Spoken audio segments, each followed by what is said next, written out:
তোমার নাম কি? শিউলি। ফুলের এই জায়গায় ধরবা, তাহলে আর কাটা পিনবো না। নাও ধরো। আর কালকে থেকে গ্লাস পরে কাম করবা, ঠিক আছে? আচ্ছা।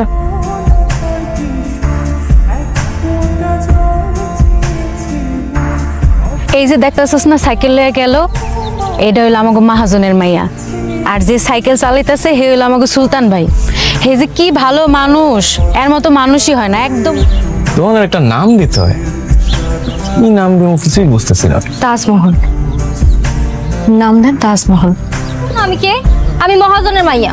আমি কিন্তু চাইলে তোমার চাকরি একদম নট করে দেব। যাইতেছি আপা, আমার যদি কোনো ভুল হয় আমার ক্ষমা করে দিয়েন। যাও। আমার উত্তর কই? তোমার না মাথাটা গেছে, তোমার ডাক্তার দেয় তুইব। আজে বাজে কথা কইবেন না সুলতান ভাই। আমি সাজাতে পারুম কেন? বাসার ঘর সাজাইতে বিদ্যা লাগে না, লাগে একটা সুন্দর মন। হ্যাঁ মানে কি আমার মন সুন্দর? শক্ত করে ধরো, দরকার হইলে আমারে ধরো, সমস্যা নাই তো। কি হইলো? নাস্তা করো নাই তুমি, এটা আমার আগে করবে না? চলো তোমার নাস্তা করে নিয়ে আসি। আরে অসুবিধা নাই, আমার সকালে না খেয়ে থাকার অভ্যাস আছে। এটা কোনো কথা কইলা? সারাদিন কাম করবা কি না খায় সকালে? চলো খাইতে যাবো। আগামী মাসে না মহাজনের কাছে আমাকে কিছু সোজা যাবো।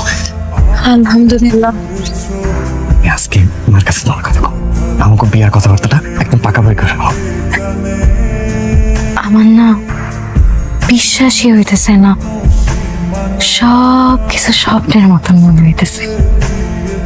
মনে হইতেছে এই বুঝি আমি ঘুম থেকে জায়গা উঠবো আর আমার স্বপ্নটা ভাঙ্গা যাইবো। কোনো কিছুই সব সত্যি।